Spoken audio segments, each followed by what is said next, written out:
right. Hey guys, welcome back to Wednesday Night Live. Hopefully you can hear us here. Kind of feels like I just came out of the club with that music going there, Josh. I'm not sure where to go from here. I feel like I need a drink or something. You should get a drink. Yes. So we'll try to lighten up the music next week, and just wanted to see how that actually sounded on the wait there. But anyway, guys, welcome back. We are here, Josh Lewis of Buywise Mortgage and myself, here to talk about real estate. If you came to listen to two guys be super pessimistic about the housing market, you've come to the right place. No, all things being serious, we are happy to have you here, happy to join us. If you're watching, let us know where you're watching from. Again, ask you to tell us what's going on in the housing market in your market. Scale of 1 to 10, 10 being the hottest. You already know, Jeb. It's 10 or 11 or 14.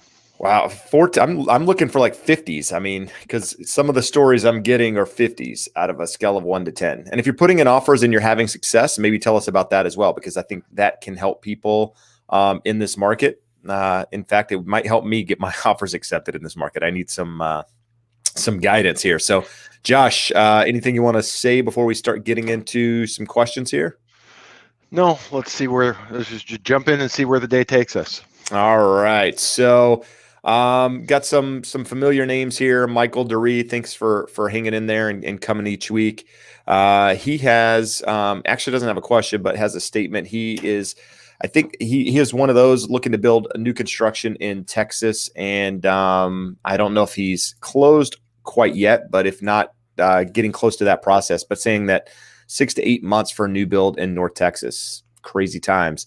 Actually heard that Houston is one of those markets that I realize a lot of markets have inventory issues at the moment, but I'm hearing a lot of people have success in the Houston market. And I don't know if it's because they just have more homes there, or there's just so many things that have happened there over the last couple of years that, people aren't moving to the Houston area like they were in the past, or if just construction is able to be built at a faster pace. But hearing a lot of success stories in that Houston market. Hey, Jeb, you got probably the highest compliment you could possibly get. So let me just throw this one up here. Oh. James Gray says he loves your live streams. Least clickbaity real estate info on the tube, which is that's a high compliment. As you well know, everyone loves to get their clicks with crazy headlines, and then you click in and watch the video and they go a completely different direction. Yeah, we're going to change that around a little bit just so it's a little bit bigger there. So good. I appreciate it, James. That's no, it is a compliment. I struggle with that, right? Because there's a lot of people out there doing the clickbaity stuff. And some of my stuff is even like that to some extent, just, because you got to get people to click on it. But the idea behind, once they click on it is that you're actually providing useful information. And I feel like that's the lack of what's actually out there on YouTube is you get a lot of clickbaity stuff, but then when you click on it, you're not really getting any value. So, the goal has always been to educate, empower home buyers, help guide people through the process. And that's why we have Josh on. Josh is definitely one of the smartest people I know, especially when it comes to loans and providing guidance. And I feel like he's an asset to anybody coming here. I feel like if there's a question that he doesn't know, that's rare. And that's why we have somebody like Josh on to, just help provide that guidance. So, thank you guys for being here each week and allowing us to do our thing. So, we got somebody asking, Ty Tan, asking about investing in Florida real estate. It's hard, right? All real estate is local. I would ask you why you were thinking of investing in Florida versus another area. Typically, when people invest, they have to think of one of two ways, right? They have to think from an appreciation standpoint or a cash flow standpoint. In California, it's very hard to get the cash flow in a lot of rental property unless you have a substantial down payment. Other areas of the country, it's much easier to get that cash flow because properties are a lot less expensive. You don't have to put quite as much money down, but typically speaking, you're not getting the same appreciation that you are in states like California. But then you have those rare opportunities where you can do Airbnbs and short-term rentals and what have you. But the caveat to those is that you never know when those laws are going to change, when the city might change something. And if you have a property that you've paid a lot of money for and you're expecting this cash flow because of it, and they change those, the rules or whatever in your city, you might be stuck with a property that you can't rent out and doesn't cash flow. So you have to think about those things. And so that was a long way of getting around to not sure why you're thinking about investing in Florida. But I would say weigh both of those options. Florida's a great market. There's many great areas there that people travel to. So, I think the opportunity there, it could be a great opportunity, but there could be other areas of the country where you could also invest money if you're looking from a cash flow standpoint. Places like Fort Wayne, Indiana, some of these cities that are up and coming, huge job growth, a lot of people looking to move there for a quality of life and what have you. So just consider your options if you're thinking about that. Anything you want to add to that, Josh? Yeah. So let me just throw what I always, whenever I hear someone say, hey, I'm thinking about investing here, and for Californians, and I might be assuming here that they're in California and looking at a state, our prices are so high and our rents are high, but the rents are low relative to the prices. So everyone looks and says, okay, I don't have enough money for a down payment to buy a rental here in California. Where could I go? And wherever they say, Florida, Texas, whatever, generally they have an affinity to that area. They vacation there. They have family there. But it's really hard to invest successfully from a distance. And most of the horror stories that we hear of people having a really bad time with their investments is being way away from where their properties are. A couple of examples I would use. I was in a mastermind last month. The guy that ran it, he is acquiring 100 properties. So he and his wife, their goal is to get to 100. They're at about 37, 38 properties right now. He lives in San Diego. He's from Omaha, Nebraska. So he still has people there. He travels to Omaha once a month. So he's regularly there with it. And the reason for that, they have no concern of what appreciation is. He looks at buying here with what we can buy at, and then renovate, and then refinance and rent them for the cash flow. At 100 doors, they get to a point where it'll bring them about $80,000 a month. So they had an objective for it, and the Omaha market works for them. They've also identified 2 additional markets that were actually brought to them by co-investors. So they're a 50-50 partner in basically the same setup at a city in Texas. And I forget where the other city was. It may have been Colorado. But the important part there is they have boots on the ground in each one of those markets. They have property managers. They regularly travel to them, and they're comfortable in knowing what they're doing there. They're going there for cash flow. He is under no delusions that it will appreciate at the same level as San Diego real estate, but he also would have a really hard time acquiring 100 doors in San Diego with the amount of money that he has available. So know why you're looking at an area, and just because prices are lower, it would be easier to acquire a rental in another market doesn't necessarily make it the right market for you to invest. As Jeb said, there's 20, 30 really good hot markets, and they can be hot for a different reason. High rents relative to prices, better for appreciation, any number of those things. So just be super aware of what your goals and objectives are and why you're going to a market. And if at all possible, have boots on the ground wherever you're buying. No, good stuff. Jose came in with a good question. Jose is a regular as well, so thanks for coming back and joining us, Jose. Does the refi rate go higher for a cash out refinance? Let's say if no cash out, you're going to get something in the low 3s. With cash out, will you get something in the high 3s? Looking to take out around $20K or so for a kitchen remodel or upgrade, rather. So let's say the answer is yes. There's a 1 point cash out hit, so it makes it problematic. It's hard to say without knowing the amount of the loan. Let's say you were in California. A typical loan for us here is $500,000. So if you're borrowing 500 and you want to get an extra 20, and we are looking at a 1 point hit for that cash out on a conventional loan, you're paying an extra $5,000 to get $20,000. It can be a hard, bitter pill to swallow. The other way of doing it is generally that 1 point is take a 0.25% higher rate. It's not a hard and fast rule, but it's generally pretty good. A 1 point cost can be absorbed by a 0.25% increase in rate. So if you're looking at doing that, just be aware of what the differential is. If it's the best way of getting the money, rates are still really low. So I would look more towards, instead of paying the additional point, taking a slightly higher interest rate. Yeah, and in that case too, if you're pulling, depending on what your loan amount is, Jose, maybe you pull a little bit more money than 20 grand out and put it away if it doesn't cost you any more money to get it. I mean, because when you're talking 20 grand, depending on what you're financing, you might be able to get double that, and your payment, be affected minimally. How do you even say that? Mentally, it'll affect It's you a not little. going to affect your payment very much, and you might be able to just have that money, set aside for a rainy day or what have you. So sometimes maybe look, depending on what your loan amount is and where it takes you on loan to value and all that sort of thing, because the last thing you'd want to do is pull out, just 20 grand to do the kitchen remodel and find out it costs you 25 or 30, and then you don't have enough money, and so on and so forth. So just talk to somebody that knows what they're doing, and they can talk to you about maybe some other options in that case as well.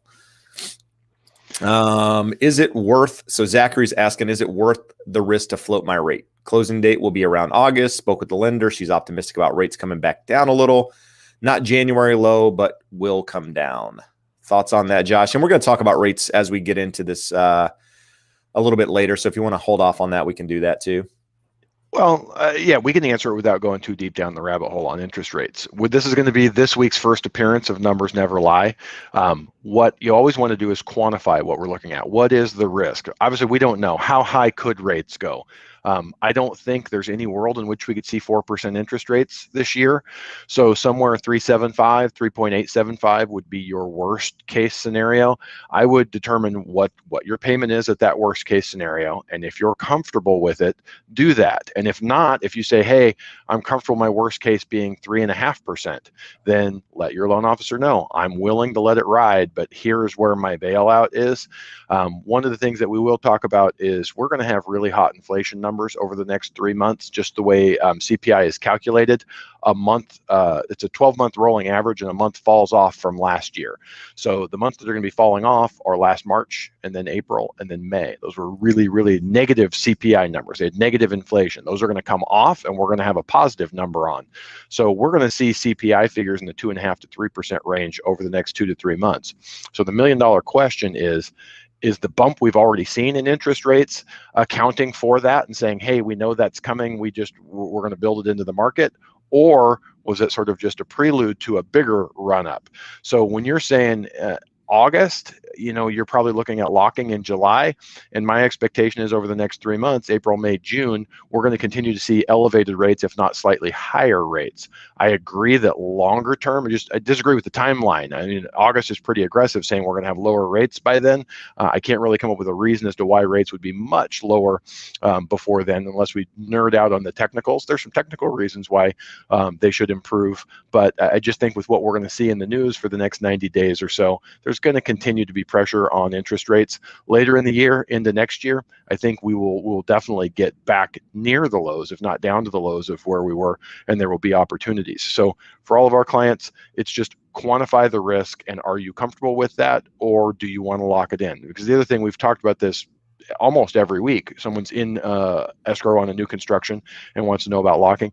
If you wanted to lock from now out to August, that's a really expensive lock. So is it an option? Yeah, but when you see what it looks like, you're almost guaranteeing yourself that mid to high threes interest rate versus waiting to see what happens. Got it. Yeah, no, I agreed. And I sent you an article this morning. Did you check that out? Did you look at it at all? Could you read it? I would normally say that I read everything you send over, but my morning went sideways. I did not get a chance to read it yet. Yeah, so it's about Japanese bond buying or bond selling. Yeah, and bond selling rather, and partly the reason that they think that that the 10-year did go up is because there was a lot of selling on the Japanese bond side, just because it's their end of the year and so on and so forth. So I'll let you read that and give your opinion on that whole thing when you. I don't know enough to talk about that. I'm going to put this up there again just because I like it. Thanks, James. Pogimoto, what's up? What's up, man? Thanks for reaching out the other day. I know you had a question. Hope I provided as much value as I could out of that, or answered your question rather.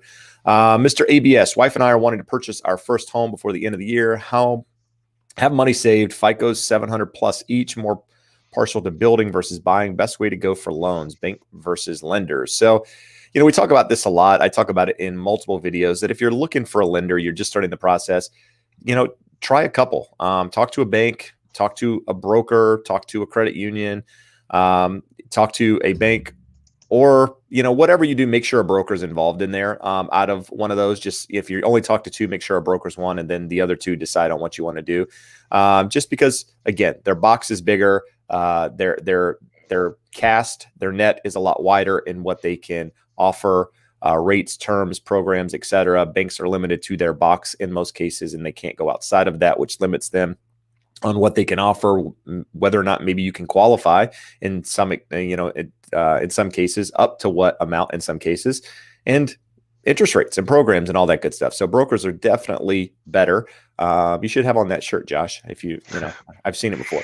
But anyway, and I'll let you give your 2 cents on that, Josh. I know it's going to be similar, but it's similar, but there is an interesting twist to this one. I'm a broker, and I know brokers in other parts. We don't do a lot of construction loans here in California. So if you're building, a construction loan is a unique animal. It's an area where banks can excel versus brokers, but brokers do offer them. So check with both. What I would say is if you end up building, and this isn't even necessarily to building, don't pick someone that doesn't do a lot of business. It's relatively easy to look up production figures and to know how many loans the person that you're dealing with does. Now, that doesn't mean you have to deal with someone that does 300, 400, 500 loans a year, but you don't want to deal with someone that does 20 loans a year. And especially in a high cost area like California, you would be stunned at how many people there are that do 10, 12, 15 loans in a year. And it's basically it's a really well-paying part-time job. So it's doubly true if you're looking at a construction loan because it's a unique animal. We've talked about this before. Someone asked about rehab loans. I have 2 friends that specialize in this, and they're awesome. They're like fantastic. So for me, I would rather refer a client over to them and make sure you have an expert holding your hand all the way through the process. And then when it comes time to refinance, because those generally have a little bit higher rate, they're going to redirect you back to us in honor of that relationship. But it's more important to get with the right expert for the right program. So by all means, always check with the broker, get a couple points of reference. But on the construction side, if you end up going that route, it is one of the areas where banks and some local credit unions can excel. There you go. Good stuff. Michael Duree is saying homes in North Texas are being sold before the open houses are held. So seeing a lot of that here in California as well. It's crazy. I mean, I read an article, forget which site it was on a couple of days ago, 88 offers in Washington, D.C., 76 of them were cash. 76 offers out of 88 were cash offers. I was like, mind blown. And they ended up not accepting the best offer or the highest offer in that case. They ended up, it was a cash offer, but they accepted it for other reasons. And I don't remember exactly what it was. But I mean, that's a similar story here. I mean, I just had one in Gardena, Josh, that, I haven't even told you yet, that got back today. So the long story of that, so it was listed at, I think, $749. An investor bought it a month ago, bought it in January for $550, I think. 550, I believe is the number, somewhere around there, 550-ish. Rehabbed it, probably a $40,000 rehab. I mean, it wasn't anything extensive. Still needed new windows. Cleaned it up. New flooring, new countertops, didn't have a refrigerator, no AC, roof, paint the exterior, that sort of thing was good, but nothing crazy. I would say 40 grand at most. Put it on the market $750. There wasn't a comp at $750. We actually offered the listing price on it. Got a response today that they had offers over $800,000.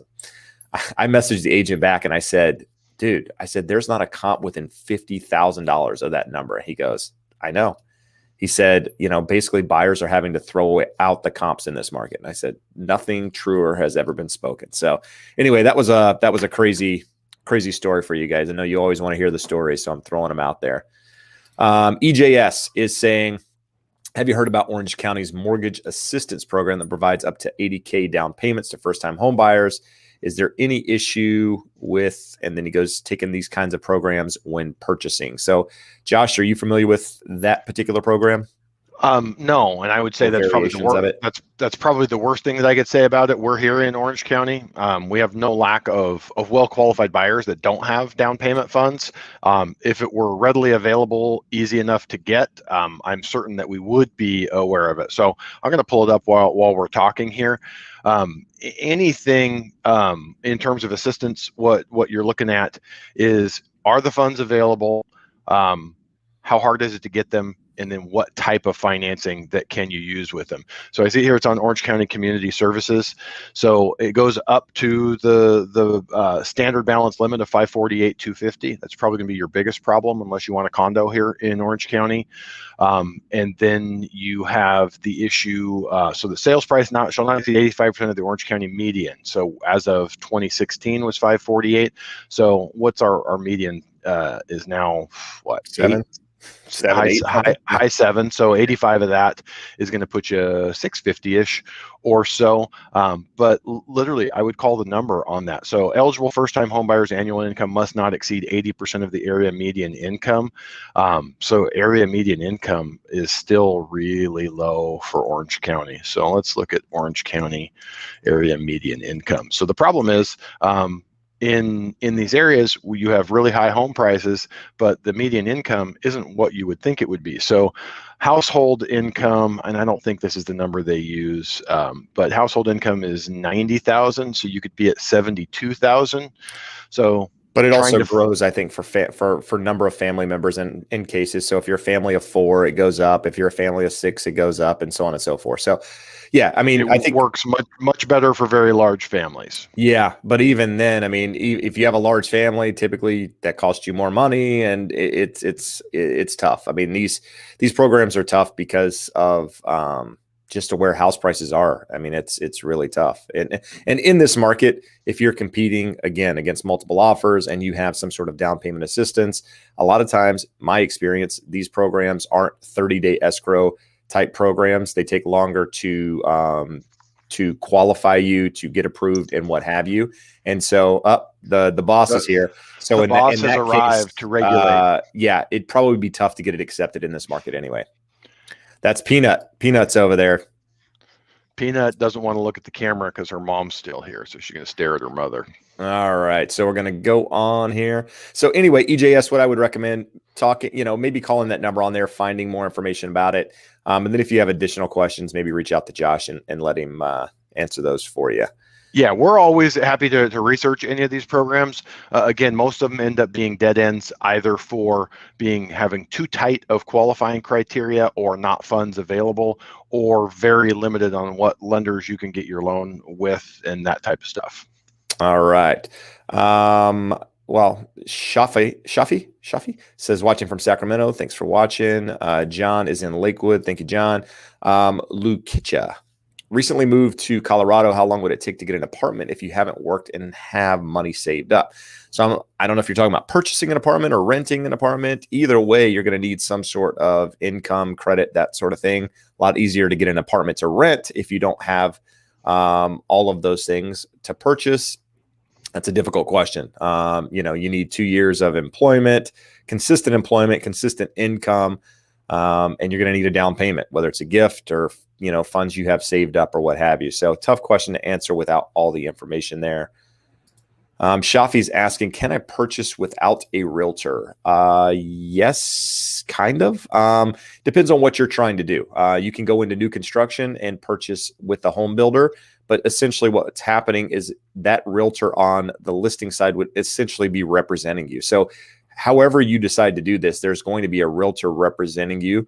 For the most part, unless you go buy a for sale by owner, in which case you've got, a seller who's not represented and a buyer who's not represented, and two parties trying to work together to figure it out. And good luck if you try to go that route. I did a video today that I published about an hour or so ago where I talked about, should you ditch your buyer's agent and work directly with the listing agent in this market because of the type of market today we're in? And I would say go back and watch that video because I talk about why it's important to have a buyer's agent. And I think that kind of gives you a little bit of intel on that and my thoughts on that without going into down a rabbit hole at this point on that.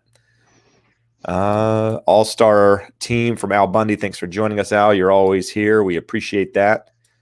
Let's see here. I just want to know if Peg follows also, or if it's just Al watching by himself, just mad at the world. Yeah, he's sitting there on the couch, man. Hand just below the belt buckle. Waiting for his TV dinner to get delivered. Yeah. All right. So Michael's got another question for us. Lender credit's worth looking into. My lender says they will lend $4,500, but it will raise my rate from 3.2 to 3.8. Is it worth it? Again, we would need to know the loan amount because the credit is not necessarily a dollar amount. It's a percentage of the loan. So in general, to go from 3.2 to 3.8, and most lenders price on the quarters, so it's probably from 3.25 to 3.75. A 0.5% move in interest rate in a normal market would usually get you 2% of your loan amount. And the reason for that, why that rule of thumb holds true over time, is that lenders are actually really smart. Over thousands of loans, they know how to analyze them. They know how long is this going to be on our books.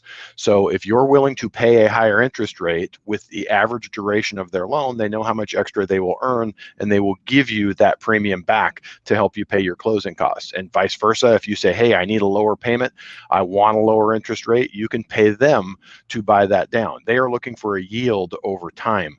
So again, I'd have to see how big the loan amount is, but if that's a $450,000 loan, 1% would get you $4,500, but that should only be about 0.25% increase to the interest rates. So, Michael, if you think about it, I know you're here every week. Throw up the purchase price, and we can comment a little bit better. In general, unless that's about a $225,000 loan, you're paying a lot of money to get $4,500. That's what I thought, but yeah. Just post it below, Michael, and we'll address it here in just a minute. Al's asking a question about comparing rates and fees, jumbo versus conventional. He'll need a jumbo loan. Reading the costs are higher. Anything changing with jumbo soon? So I know they've been some changes in jumbo since the pandemic has loosened a little bit. Anything more that's out there? The crazy thing, before the pandemic, we would tell everyone, hey, if you're willing to put up with a horrific experience, go to a big bank, Chase, Wells, B of A, which you hear us all the time say that would not be a good idea. But for the jumbo loans, they've been buying the market for 3, 4, 5 years. So they were giving better loans or better rates on jumbo loans than we would get on conventional loans. For whatever reason, that went away almost immediately when COVID came around, and we haven't seen a lot of it. So from that end, on the broker side, we're generally able to get better rates than what the banks are offering. And for our best qualified borrowers, meaning bigger down payments, higher credit scores, up in the 800 range, they can be better than conforming loans. For your average, 740 credit score, 20% down. We even have some options for less than 20% down. But for those loans, you're looking at anywhere from an 8 to 3/8 higher interest rate. So again, our big thing is we want to give you a side-by-side analysis and let you know what it looks like and quantify for you what the difference is, so you're comfortable with what the premium is. But in some cases, it's not. A borrower putting 30% down with an 800 credit score, it may be just as good, if not even a little bit better than a conforming conventional loan. All right. Darren is nervous about the rising rates. $7,000 saved. So should I buy with USDA loan now or keep saving and go with conventional 5% down in the fall? Tough question to answer without really knowing all the details there. I mean, one essentially allows you to purchase at 100% financing, assuming it qualifies for USDA. The other, you're putting a little bit more money down. So I guess why would you, what's your reason for waiting? Is it just so you can put 5% down and go conventional? Is it because you don't think you can get a USDA offer accepted? And you think conventional is a better opportunity? Yeah, I mean, need a little bit more information there. Anything I'm missing there, Josh? No, you're dead on with that. But again, in the numbers never lie theme, pencil them out side by side. What are you gaining by 5% versus USDA? Other things being equal, if you felt like you could get an offer accepted with either type of financing, at the purchase price you're looking at, what does one look like in terms of cash to close and monthly payment? What does the other one look like in terms of cash to close and monthly payment? Because what we can pretty much say is if you wait 6, 8, 12 months, the prices are going to be higher. So if prices go up another 5%, you're in a $300,000 market, you're $15,000 higher for waiting. I don't think you're going to be saving quickly enough to cover that. So for the most part, my advice in a rapidly appreciating market like this is buy as soon as is reasonably possible, but definitely know what you're getting into and do a comparison of those numbers. All right. Pogimoto, can a realtor represent himself or herself in a market for a home? Yes. Yeah, we can represent ourselves when buying a property. Happens very, very often. Realtors representing themselves when buying and also when selling. So we can also represent ourselves in selling a house. That's something I always recommend. You do have to disclose it. Yeah, you do have to disclose it. In fact, if you're buying a property and using another agent. Even if you don't practice real estate, you have to disclose that you're a licensed real estate agent, and or selling a house. You have to make sure that the buyer and the agent are aware of that fact. Just because they think you might have some secret negotiating ability, I think. Zach says locked in at 273. Floor plan is now selling for 363. Congrats, man. And getting contracts at that price. And my appraisal is 90K over my purchase price. Can I put less down with no PMI? Unfortunately, that's going to be a big giant no. So the loan to value ratio on your loan is determined by the lesser of the sales price or appraised value. So even if the appraisal comes in at 363, they're going to use the 273 purchase price. The good news is you only have to be in that loan for 6 months, and then you can refinance and use the new appraised value. So what I would say is make sure 1000% you are doing a no cost loan on that. Do not pay anything. Don't pay any points.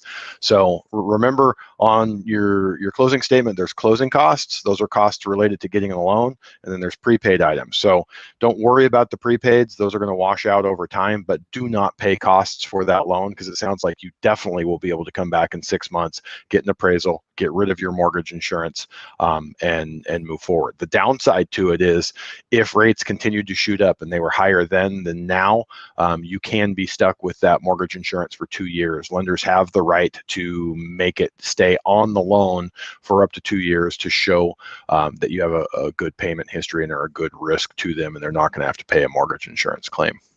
All right. Nicole is asking if you can use an ADU, the income from an ADU, which for those of you who don't know, it's an auxiliary dwelling unit. So it's basically like a little home on a property, second home. They've been around forever. They're now legal in California, where you can set up like a mother-in-law suite or whatever you want to call it on the back of a property. So she's asking, can you rent those out, use that income to qualify? And I think the answer is probably going to be if you have a history of it. You're probably going to need some sort of 2-year history of that income coming in order for it to qualify. But Josh can confirm on that one. So on a Fannie Mae program, you're going to need that history of receiving it. So if you own the property and you're going to refinance it and you've been declaring the rental income on your tax returns, you will be able to. But for the purposes of the loan, it's going to look like a single unit. So there's not anything there to rent. So it's a gray area, and these things are kind of changing over time. I would like to think if there was a self-contained ADU that has bathroom, cooking area, that you would be able to eventually use it. But as far as where we're at right now, Fannie Freddie guidelines require us to have the history of using the rental income and showing it on the tax returns. All right. Are new builds better during this time versus pre-existing? And if we go new, is down payment still as important? We are in Virginia. I haven't ruled out pre-existing, but not thrilled about vying for purchasing. A couple of months ago, we asked this question and we answered this question. We've answered it almost probably every live, and it changes a little bit, and it depends on what your goals are for buying and what have you. One of the benefits that we discussed, several times in going new construction in this market is that a lot of times if there was a property, a builder built a property, you could go in and buy the property at that price. There was no overbidding. There was no craziness, so on and so forth. And if you can get into the early stages of new construction, if they're building out a community and they have multiple phases, if you can get in the early phases of that new construction project, like the gentleman mentioned earlier, where he bought, at 280 something or 290 something, and now it's worth 363. That's the way to do it. I wouldn't buy in the last phase of some of these projects just because you're not going to get the same appreciation. But some things have changed where now these builders are now doing highest and best. They're now auctioning off these properties a lot like the existing homes are doing, pre-existing homes are doing in this market. So, these properties, the face value, if you will, that's been listed is no longer the number that you might be able to purchase at, because there might be 4 or 5 bidders on that property or buyers on that property driving that price up. So it's going to be a little bit different based on your area. But you have to weigh in what's important to you and that sort of thing. In our market, buying new construction typically means smaller lots, There are things that come with it. Sometimes Mello-Roos, which are additional fees on top of your taxes versus those of pre-existing homes or existing construction. So you got to weigh in what's important and what you're trying to accomplish and all that good stuff. So anything you want to add on to that, Josh, that we're missing there? No, that's about it. All right. Fernando is refining a duplex in LA, had a FHA loan, 30-year fixed at 3.375, was 5 years into the loan. New loan is conventional, 20-year fixed at 2.65. Is it a good deal? What's your loan amount? Yeah. So there's a number of things that go into that. What's the loan size and what are the costs? So one of the big tricks that the big call center lenders love to use is to tell you, I'm going to get you an amazing rate. And you look at it and you're paying an awful lot of money to get it. So depending on when you lock that in, or if it's not locked in, 2.625 would be a really good rate, though that ship has mainly sailed. In January, we were locking loans 0 points and 0 lender fees at 2.625. Now you would absolutely be paying some amount of points for them. So if you're looking at going from an FHA loan at 3.375 with mortgage insurance, which all FHA loans have, that adds another 0.85. So you're at 4.1, 4.2 effective interest rate. So you don't need to go all the way down to 2.625 to make it a good deal. I would always lean towards a 0 point, if not a 0 cost loan. As we said to one of the previous viewers, there's a really good chance we're going to have lower rates later this year and into next year. So I wouldn't want to pay for an interest rate today that we can get for free at some point in the near future. No, absolutely. And for those of you watching right now, if you could hit that like button, if you don't subscribe to us and follow us, I ask that you do, if you want to stay updated on everything real estate mortgage related here every week. But those likes help us get out there to more people, and we appreciate you guys doing that. So, Mr. 2743. Took me a minute. Hey guys, thanks for the info. We've got 1.1 million and moving to Torrance, North Redondo, possibly a few other areas as we are thinking about listed homes around 950 would work for us. Thoughts? Very competitive price point. A very competitive price point in the market that you're looking. That Redondo Beach, South Bay, Manhattan Beach area is as hot a market as anywhere at the moment. So I would say it's definitely doable. It sounds like you have the money and or the ability to qualify. So that's not really the issue. It's just finding the right property and being able to present a strong offer. Sounds like you're in a good position to do it, but know that there's competition out there. There's a lot of people that are in similar positions, and I'm not, I hate being the wet blanket, if you will, but it's the reality. And part of this is providing that to you guys and letting you know exactly what's going on. So definitely doable. If you need a good agent in that market, reach out. If you don't have one, can guide you there too.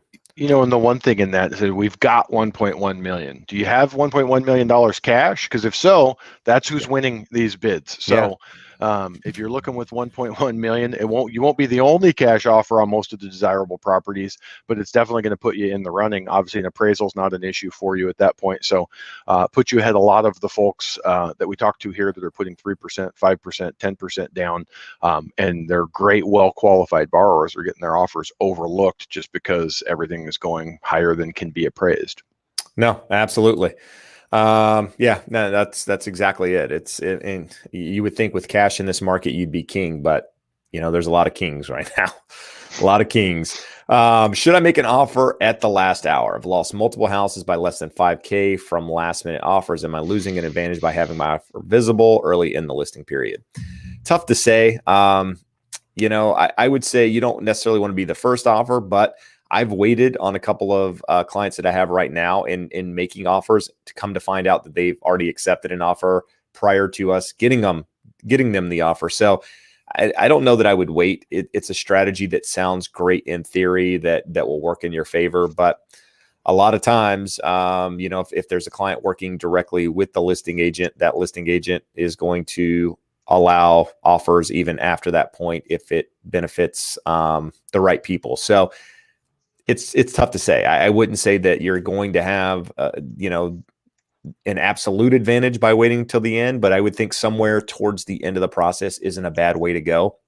The first offer that comes in this market, the listing agent isn't really supposed to disclose where offers are. But a lot of times they'll give you an idea in some cases where offers are, and that gives people an advantage coming in afterwards. So there can be a bit of an advantage, but I wouldn't say it's the win all strategy if that's the way you're trying to go. So what I would say, Jeb, and you tell me what your thoughts are on this. Yeah. Like, there's not any right answer, because like you said here, does it happen? Yeah, it does. The listing agent shouldn't necessarily be tipping their hand, but if they're trying to push it up higher, they're going to say, well, I've got this in hand. If you want to be better, come in a little bit higher than that. And that may be what happened there. But everyone wants to ask about a specific idea or strategy when every one of these is unique. It's not like saying, hey, if I'm going down to the Toyota dealer and I want to buy a new truck, how do I negotiate, or what do I do? Even at that, what works at one dealer might not work at another. But imagine if there were thousands of dealers and they all handled it differently. Every seller is different of what their motivation is and what they want. Every agent is different in how they handle it. Every property is different in how desirable it is. So I'm just saying, I don't want you guys to beat yourselves up and go, oh, we did it wrong, or we should have done this, or we should have done that. Do your best, put your best foot forward, and know what your breaking point is on every deal, and know when to walk away. Yeah, no, I mean, there used to be this, unethical approach to real estate where, you ask the agent how many offers they have. Oh, we have an offer coming in, or we have multiple offers, or, you submit an offer, they didn't have any, and all of a sudden they have 3 offers, and kind of know it's BS. This was, not now. But now when you hear it, you're like, it's almost expected. If somebody doesn't have an offer, you're like, well, what's wrong with the property? Like, what's going on? I mean, in fact, I wrote an offer last week, as at the listing, at the showing, no offers on the property. Well, we submitted an offer a day later, still no offers. Come to find out there were like 12 or 13 offers on the property at the end of it, which was only a day later. So everybody kind of took that strategy of waiting till the end to submit the offers. And then there was this, abundance of offers. And so there's no, again, as Josh mentioned, it's an emotional process for everyone involved. And there's a lot of buyers out there beating themselves up because they're, they feel like they're not doing something right, or what more could they be doing? And in many cases, there's not. I mean, if you're writing your best offer, or something that you don't regret losing out on, and maybe if you're at the top of your budget and you can't go anymore, you can't beat yourself up just because somebody's willing to pay more than you. I mean, that's the world that you live in right now, and you just have to go on to the next one. And I realize that's, you're like, Jeb, that's not great advice. It doesn't make me feel any better. I get it, but it's, there's a lot of people in your shoes. And there will be opportunities. It's just, it's going to take some time for this to wash out a little bit. So just hang in there and stick to your plan. Jose is asking about a story in Riverside. Couple bought a home. There was a guy inside, did not want to leave the home. I haven't heard about that story, but I'm not surprised, by that case. And if that happens, depending on the scenario, you got to file something with the court, and that could be that could be a, big deal. If they bought it as an investment, and there was a tenant in there, it's one story. But if they bought it as an owner occupied property and there was a realtor representing the other side, there's a broker involved, I think there's probably more that could be done on that side to help them out. But if they bought it as an investment with a tenant in it, then they have to deal with that themselves in most cases. The thing that I would say, Jeb, is to point out to everyone here is that California is a very tenant-friendly state. Very much tenant, so. You're like, why are you guys talking about a tenant? It sounds like this crazy person. It could have been a squatter that just showed up. It could be the old seller. It takes very little to establish yourself as having tenants' rights, and it's very difficult to disprove that you do not have them if you claim to have them. So, real estate's awesome, and I love it. The state of California and its legal system, and our guidelines and regulations, not so much. Yeah, no, absolutely. A lot could be said. We could do a whole show on that. Actually, we could do a yearly show on just how bad it is. Well, I don't know if I've ever told you the story, Jeb. We have fourplex over in Long Beach, and a few years back, a couple guys, roommates, it's 2 bedrooms, so they were living together, and Never a problem. And one of the guys calls one day and he says, "Hey, I got bad news. My roommate, he got sick, or his parents got sick, and he just bailed on me in the middle of the night. He left, and so we're not going to be able to pay the rent because I can't make it on my own." We're like, "Okay, when are you going to get out?" He goes, "No, I mean, the law says I have this long, so you need to file the notice, to pay or quit, and then I'll have this long. So once it's all up, I'll let you know and I'll get out." I mean, he knew what it was. We were essentially a little more than 90 days before we could legally get him out. And this guy, who was a great tenant, and I don't think he would have done it to us if his roommate hadn't bailed on him, but once he did, he sure knew how to maximize the benefit for him.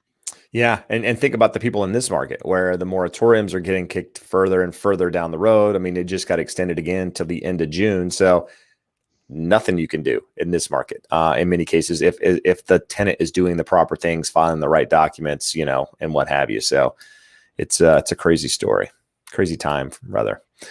Side kick flip. Any point entering this competitive market in Northern California to buy with only 5% down? Tough to say. Where in Northern California you are. I wouldn't just give up because it's a competitive, market. There's always, there could be opportunities to take advantage of it. So, if you're discouraged going into it and that, I understand, but, I wouldn't say don't do it entirely just because it's competitive out there, because I don't know when it's not going to be competitive. At least for the next couple of years, I could see it being a rather competitive market, and prices are likely to go up. So, find a professional to help guide you through the process and get some advice and see where it takes you. And the thing that I would say, Jeb, I hate that we have to even have this question asked. No. A few people popped up with it in like January. We're like, no, just stick it out. And it takes a few offers and you'll find the right property. And I certainly understand people having that feeling. From all of the numbers that we're seeing, until you look back on history, you don't know what the turning point or what caused the market to flip or switch. At some point it will. It may just be prices going so high that there are not enough people left. But when you look, rates are low and likely to stay relatively low and go, for an extended period of time. We've gone through why the government needs that to happen, so it likely will happen. We also have a large portion of the population that's doing fine economically. So they have money, they have income, they have down payment. So it's unfortunate. You see a lot of the stuff on the news when we're talking about inequality, and most of what we see on the news that's passed off as inequality is gibberish. But what is true about inequality and what's exacerbating it is, over the last year, anyone that's owned assets, what are most people's primary assets? A home, a 401k, stocks. Anyone that owns assets has done great in the last year. Anyone who didn't have assets to start with hasn't done so well. And so we talk about, solving for inequality. Let's make sure that people that are working hard, are saving a down payment, can get in and get a house and own an asset, so that as they go up over time, that they can benefit. There's large systemic benefits to home ownership for communities. The higher the home ownership rate, the better. We saw the downside of that in the late 90s and early 2000s, where they went way too far. The government said, hey, home ownership is good, so let's make sure everyone's a homeowner, including to the point of no down payment, no proof of income, things of that sort. Or largely the government programs were put no money down and go lower in credit. If you can't manage your credit, if you can't get a 640, a 660, a 680 credit score, it's very unlikely you're going to be a successful homeowner. But for anyone who has shown that they have a job, they have a good employment history, they have a good credit score, we got to figure out ways to get people into homes and to build enough homes for them that they're affordable. Now, for us in Southern California, it may mean that those affordable homes aren't in Orange or LA County, where everyone would love to be, because we're largely built out and there's a supply and demand issue. But we need to be building enough homes nationwide that anyone who works hard and has a good credit score and can save up a down payment can get in there. I think I've told you, I have some friends that are pretty big in the lending industry, and we get on a call every other week and kind of talk through it. We were on there for an hour today, and this was the entire point of the call. And it started with the article about the 85 offers and 76 cash. And we're sitting here, what are the policies that could fix this so that we can make sure that everyone who has earned the right to own a home can own a home? What do? We sit here every week, Jeb, and we see 10, 15, 20 people pop up telling us, hey, I've done the hard part. I've got a job, I've got income, I've got credit, I saved something up, and they can't get a house. We got to fix that. No, agreed. I mean, we could do another live just on that alone. Ay, ay, ay. Allison, is it safe to say that I will have to offer over the asking price to get my offer accepted? Hard to say. I would say if you were in my market and the home was priced right, absolutely. And I think that's probably going to be the case regardless of the market you're in. If the home is priced right, you have similar inventory issues with a lack of supply, chances are you're going to have to offer over that asking price. And I have people ask me all the time, well, if the seller is going to accept over the asking price or they want over the asking price, why don't they just price it higher? Well, nobody knows where the market's going to go, right? So us as real estate agents, we have to look at comparable properties and have an idea, of where something would sell, like a reasonable value of that home. And we like, even in this market, what's reasonable to me as a value of a home, people are throwing that out the window and going 10% above it. I mean, which is crazy to me because I've been doing this, a long time. And I feel like I kind of have those numbers nailed down to some extent, or I did. And now people are willing to do things that I've never seen before. So, it's hard to price homes in this market. You can price them at what you think they're worth. I was telling an agent yesterday, it's hard to underprice a home. Like if you don't know the value, price it at something you feel like, you can definitely get and just let the market dictate the price because, we used to try to strategize and say, okay, this is the high side or whatever. Now in this market, just price it not low, but fair, and it will likely get bid up. So to answer that question, yes, you're likely going to see an offer over the asking price. And think about it. Think about it this way. People tend to like to think that how things have always been done are the way they should be. So we put an asking price on a house, but really as what we're seeing in the current market is it's the start of an auction, but it's not even like a reserve price in an auction. I was on a website last night, guy big on YouTube here, Doug DeMuro. He makes a ton of YouTube videos. He has a website called Cars and Bids, and they only do cars since 1980 that are collectible or desirable in some way, shape, or form. But everything in there, you just start with a reserve price and you start the auction and see where it goes. Largely, that's the best way to define where a market is. So the current market is actually telling us what the values of these homes are. That's the only way we know. I can say, I think this home is worth that much. The realtor, Jeb, can say, I think that's what the home is worth. The appraiser can come out and say, no, I did some math. This is what I think it's worth. It is really worth what a buyer and seller with all available knowledge on a sale on the open market agree that it's worth. So it's a little bit crazy that that this isn't the common way of doing it. In a perfect world, you would say, hey, we know that house is going to sell for a minimum of $700,000. Starting bids start there and let's see where it goes. Doesn't work perfectly in a slower market, but it works pretty well for determining market value in the current market. No, absolutely. Good stuff, Josh. George gave a $5 super chat. Thank you, Charles. Appreciate it. You're always a regular here, and thank you for joining me. If you're watching right now and you haven't already, hit that like button if you find value in the content that we're putting out there. And if you have a question, leave it below, and we will work on getting to it. We got a lot of questions here, so I'm trying to get through these, guys. Just give us a little bit here. Let's see where we were here. Al's asking, how do you look up lender production figures, Josh? I saw that and I was going to throw it up as soon as we got a minute. The loan side is harder than the real estate side. Zillow and a couple of other sites do a great job of pulling up the real estate stuff. And when I said that, I realized my best sources are paid industry sources where we can look at it. So if you want to know, if you find a professional in your area, you want to know what type of production they're doing, let me know. I can look it up for you. Yeah, and it's not always accurate either. I mean, that's the thing is like, Josh sent, we looked up my production one time just to see what it showed on there, and it wasn't accurate. And so just understand that a lot of, some of these things aren't 100%, but they give you a good idea if somebody's actually doing business, right? I mean, if it shows no production on somebody, then you could get a really good idea that they're probably not doing too much. But when it comes down to nailing it exactly, it might not be. And another thing, look at volume of reviews. If someone has 1, 2, 3 reviews, but they tell you they've done loans for 20 years, that's a red flag. I mean, if they say, That's maybe they've got 2 or 3 on Google, and they've got 4 or 5 on Yelp, and then they've got 10 or 12 on Zillow. That's still, you should have a volume of reviews. We live off of that because that's what people look to see, hey, what do people think about this person, and are they doing a volume of business? I would say for someone that's been in the business an extended period of time, if you had less than 50 reviews, that would be somewhat of a red flag. No. All right.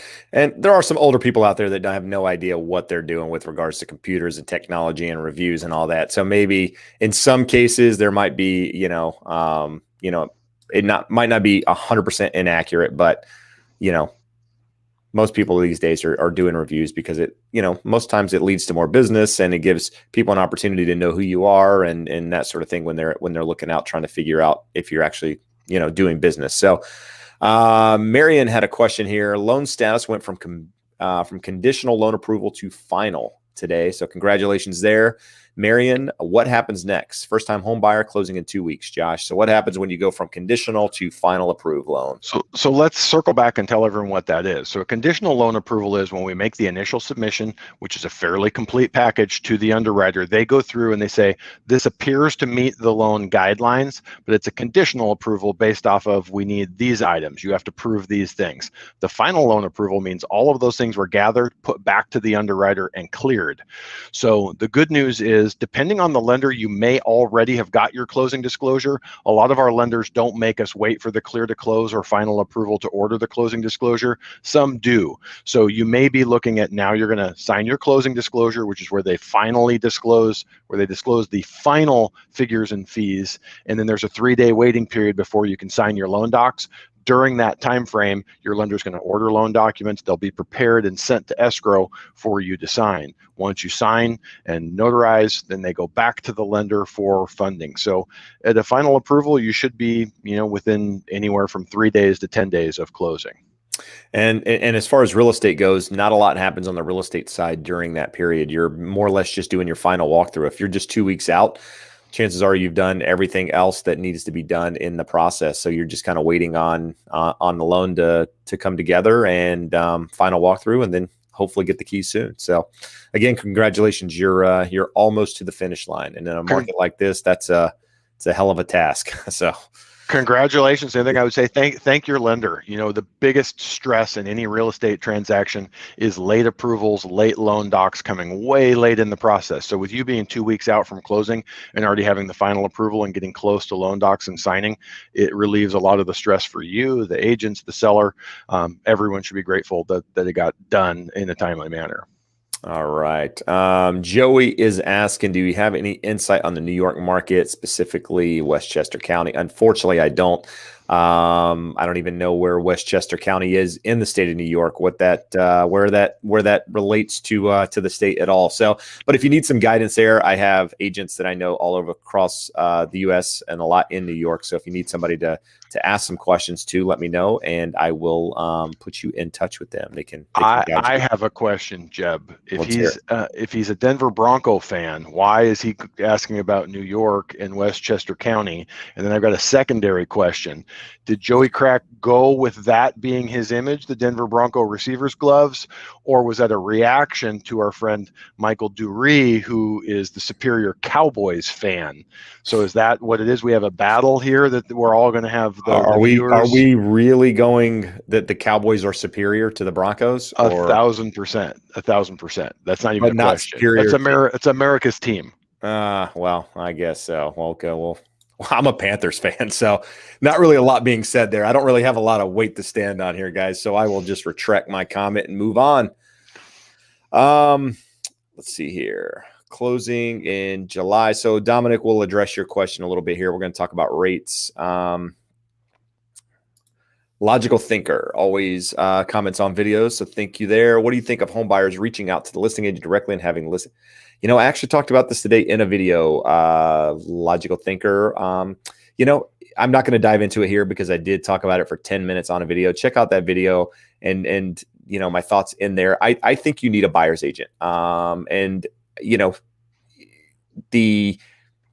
It's really easy in this market to have things overlooked and things under disclosed and whatever else. And it's always good to have a second set of eyes. buyer's agent helping guide you. They always or should have your best interest in mind. A lot of times when going directly to the listing agent, they are more geared towards the seller in representing them, even though it's supposed to be equal and dual agency and all that good stuff. So I won't get into it here. Check out the video and leave me a comment there. And if you have additional questions, we can talk about it. Do we have time for a story, Jeb? Sure. Yeah. Why not? I may or may not have a buyer who just got an offer accepted today using this strategy. They were fully eyes wide open. I mean, they told me, hey, we have not engaged an agent. It's not like we have an agent and then we pitched them overboard to do this. We've been going out and looking at properties on our own and feeling out the listing agents. We're highly interested in this property. We talked to the listing agent and seemed to be on good terms. I said, okay, just know that in a dual agency, that person cannot represent you in the way that they would if there were agents representing both sides. If Jeb is someone's agent and I'm someone's agent, if there's any disagreement, we're going to get together. I'm going to fight for my client. He's going to fight for his client. If one of us is representing both sides, the best I can do is mediate that dispute and try to find a common ground. I can't fight for you. I can fight for common ground to keep my transaction on track. And sure enough, one of the very first things that the agent may have said to the buyer in this transaction is, okay, we don't think that appraisal is going to come in, but I need you to know we have to have the appraisal in 10 days. And if it comes in low, you have to make up the difference. And he said, okay, well, you realize that's not your agent. Your agent wouldn't tell you that. That's their agent who is making an additional commission by representing you. And it's not to say anything bad about that person. It's just sort of the nature of the beast. It is hard to serve two masters. No, absolutely. It is. I'm a professional. I navigate the dual agency world very lightly. I'm one of the few agents, I don't know few, but I'm one of the agents that if they got rid of it tomorrow, I think it would be a good thing. I've made money off of it. I've benefited from it in many cases where I've represented both sides, but it is a lot easier to do in a market where there might only be one offer. There might only be two offers. In a market where there's 10, 15, 20 offers, and in some cases, multiple buyers coming to you, wanting you to represent them in the listing agent, it's tough. It's a really tough road to navigate, and not one that's done easily, even by professionals out there, either by those that do their job well. So just know that, if a lot of times going that route, you might be giving up something by doing that, right? Maybe you're paying more for the property than you would have otherwise because you didn't have somebody to negotiate. Maybe you're giving up the ability to negotiate repairs or negotiate something because of the strategy that's being used there, because you don't feel like you have the leverage of somebody working on your behalf. So anyway, we could go down that rabbit hole for quite some time, and I won't make you guys endure that. Let's see here. Keep up the great work, guys. When does underwriting occur with new builds? Simon's asking. So the underwriting doesn't change at all. It's still going to happen in the very early part of the process because the lender wants to know that we have loan approval. It's going to be a conditional loan approval. If for no other reason, then the appraisal is going to come way down the end of the line. And there are a few other things that are just different to a purchase, but to a new construction purchase. But they're still going to want that underwriting approval very early in the process, just to know that, yeah, things can change and bad things can happen and take us off the rails. But at least we want to know that the transaction is on the rails early in the beginning. All right, Stevens watching from the Philly Burbs. We've made it. Owen Wilson. Oh, that's awesome. Look at that. Anyway, we can retire now. I should screenshot that. Yeah, I've watched his movies all these years, and now he's watching me on YouTube on a Wednesday night. Nothing better to do. How can I get high loan amount? How can I get high loans amount local brokers? Or just a high loan amount. He's looking for a large loan amount. Gotcha. Okay. Local brokers or bigger banks. Charles. Yeah, I think he's asking, how do you get approved for more? In general, the guidelines should be fairly consistent.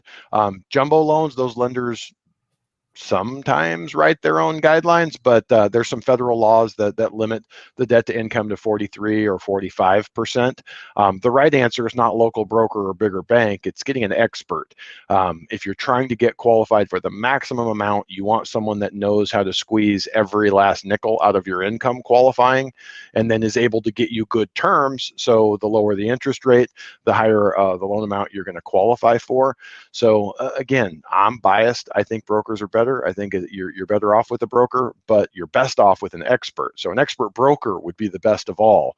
But seriously, check with multiple in the channel. But if you go to a bank and you walk in and there's someone sitting at a desk in the Chase branch saying they're the mortgage expert, experts don't sit at a desk and wait for clients to walk in the door. They have appointments and talk to them throughout the day.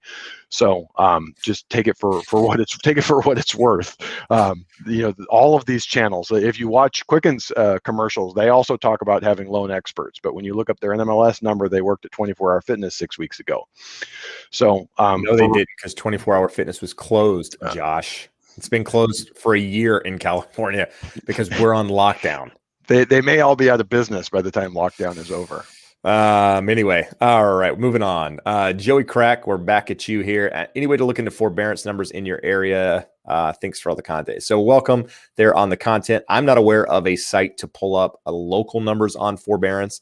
Black Knight does the best reporting that I've seen with regards to forbearance numbers as a whole. And it's not broken down into city specifically or state, or maybe state in some form, but not into city. But their data is pretty consistent with everything else I've seen out there, but not on a granular level. So not really a lot I know on that front to help guide you there. Hey, Michael came back in and answered our question, and it was about what I thought. 232. His right. loan amount is 232. So it's about right then at that loan size to go up 0.5% would get you 2 points. So $4,500 or so, I think, was the lender credit. Yeah. So ballpark, it's about right of what it takes to get that large of a lender credit. And Michael, to close the loop and answer your question, is it a good idea? It can be. We can always lower the interest rate with a refinance further down the line when the market allows. What we can't do is recover time. If it takes you 6 months to come up with that $5,000 to be able to close on a transaction and market goes up 10,000 in that timeline. So really, again, run the numbers and get it quantified for you. It's not necessarily a bad idea. And on a loan of that size, an additional 0.5% is not going to be that big of a difference in terms of the monthly payment. All right. So we got a super sticker from the dude for $50. So thank you, sir, for that. Or thank you. Yeah. Thank you. I believe you're a gentleman. I would hope it's a gentleman. Yeah. Well, I've talked to him off air. So I appreciate you doing that. I believe he has a property too that he wanted me to talk about. So I will do that here in a moment. Joey Crack says John Elway was supposed to be a Yankee. A lot of people don't know that. Been a fan of his since 1989, and the gloves are just super cool. So that's awesome. So he is in New York and is a Bronco fan because of John Elway. I like the backstory. I feel better now. And then James Choi. James is a regular here as well, and actually working with Josh right now. Just saying he's amazing to work with, very informative, above and beyond helpful. Thank you. So I owe you $5, Josh. Awesome. James, I'm taking that $5, but that's an 805. We're getting the 805 out of you. But thank you guys for the contribution. That's awesome. Much appreciation there. And for those of you out there, James has been amazing to work with too. No, that's it's helpful when buyers are helpful with their realtor, with their lender, and not getting documents and getting things done in a timely manner. It makes our jobs a lot easier. If your realtor's writing offers, especially in this market, time is of the essence, right? So if your lender's asking you for updated statements, maybe to show money and whatever, do it quickly. If the lender's asking you for documents that he or she needs for a loan approval, do it quickly. You will benefit from it in getting things done in a timely manner in this market, because honestly, it sounds crazy, but just a short period could cost you getting not necessarily the loan so much as to getting an offer accepted in this market without having the proper documentation up front. I personally like to submit full packages to the real estate agent on the other side, which includes, the offer, includes a cover letter from me. Sometimes might include, may or may not disclosing whether or not it might include a buyer letter in some cases, but includes financials. So, the money that they're using for the down payment, maybe some additional money in some cases to show that they might be able to make up a difference. Pre-approval letter, DU findings, so automated underwriting findings in some cases, credit scores in some cases. So there's a lot being thrown at the real estate agent. Why am I doing all of this? To show them, one, that my client's super qualified, but two, that they're working with a professional. It's helpful to know that you got somebody on the other side that knows what they're doing. If I have 5 agents writing offers on a property and all are similar, but one is I know is a professional on the other side, maybe because of the way they presented their offer, maybe because of how they approach me, their lender called me, they've got everything together. Guess who I'm going to pitch more to the seller than anyone else? That person, because that's the person I want on the other side of the transaction, because they're going to help get it to the finish line in most cases. Not always the case, but, and again, I'm not making the decision, but some cases we have influence over that decision. And so we want our job to be done easily as well, right? I mean, it takes 2 people to get to the finish line, actually more than that, but Takes you need an army. it does take an army, but you need two parties, even though one's representing the buyer, one's representing the seller. There are agents that want to play this power trip, like they've got, the upper hand or whatever. It's 2 people that need to work together to get to the finish line. And if you can find those 2 people, you can have a successful transaction and get things done quickly. So hopefully that was helpful on that front. Let's see here. What else do we got going on? I lost my thoughts, so I'm just going to scroll back up here. So Richard looking to sell my home near Denver and build in Colorado. Denver's in Colorado. Should I sell my house now while things are crazy and stay in an Airbnb while the house gets built? Tough to say. I'm assuming you already have the land for the property that you're building, maybe even the construction loan in place. And just something to keep in mind right now, construction may not work in the manner that you think it's going to work, right? If they're telling you a 3-month build, it might take longer just because of delays in getting some of the material. So just understand, if you do decide to sell now, you might be in a short-term rental for a period longer than you think. But I don't think selling now or selling 6 months from now, I don't know that there's going to be a big change. I don't think you're going to get any less money personally. But I do know markets like Denver probably have a little bit of seasonality to it. So as things start to cool down, you start to get snow, winter starts to come around, that could affect your market a little bit more than, say, a Southern California market. So just know if there's any seasonality in it, you think about that. But I don't know that you need to sell now to avoid getting a lesser price in a couple of months. Anything on that, Josh, that you want to add to it?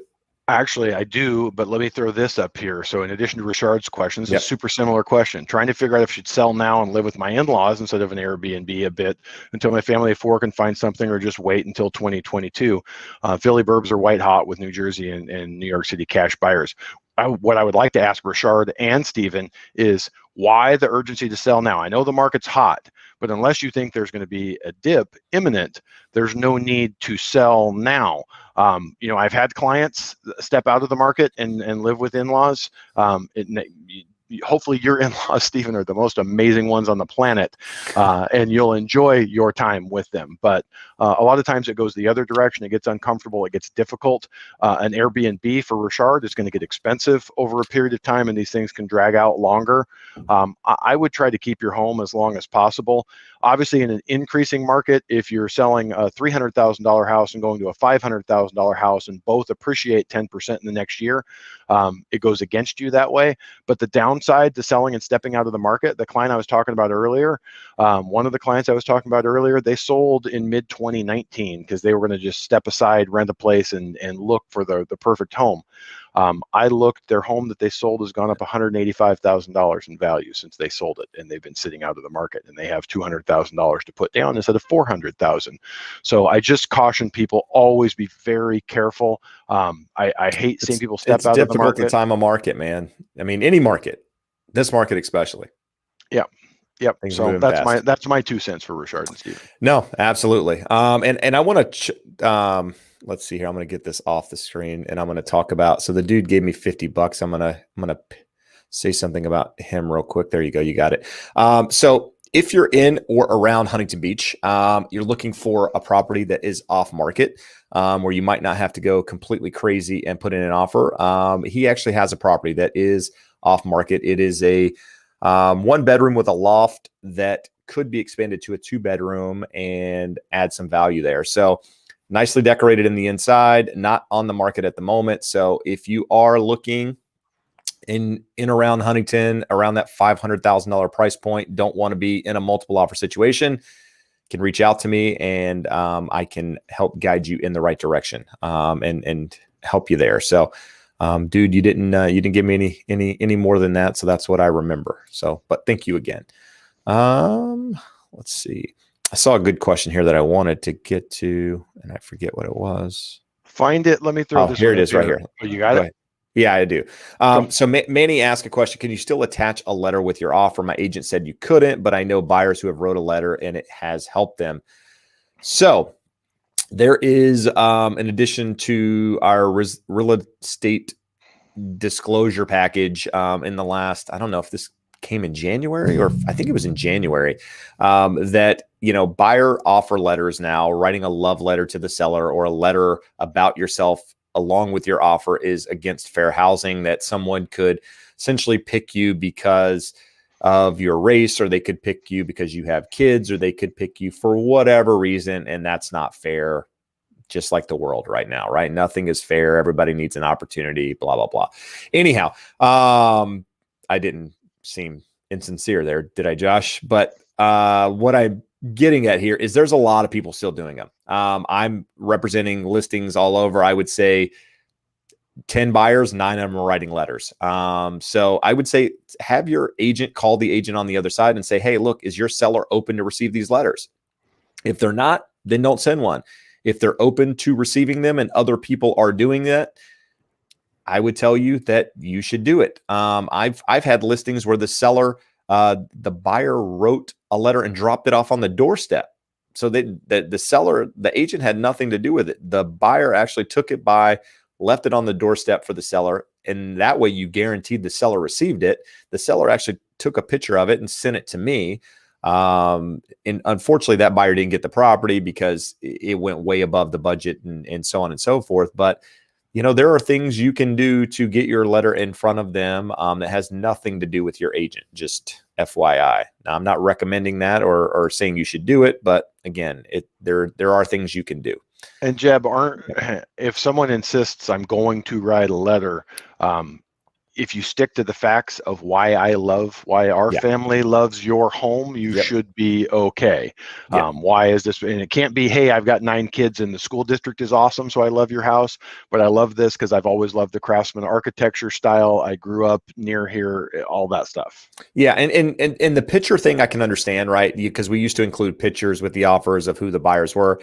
I can see that being more of a fair housing issue because you definitely are throwing, some perspective on who is actually who the buyer is at that point, and getting a real good picture of them, and people could perceive that as going one direction or not another because of that. But once you take that out of it, and again, you stick to the facts, you tell the seller what you love about the property, what drew them to the property, you're only explaining your love of the property, and it doesn't even have to be about you.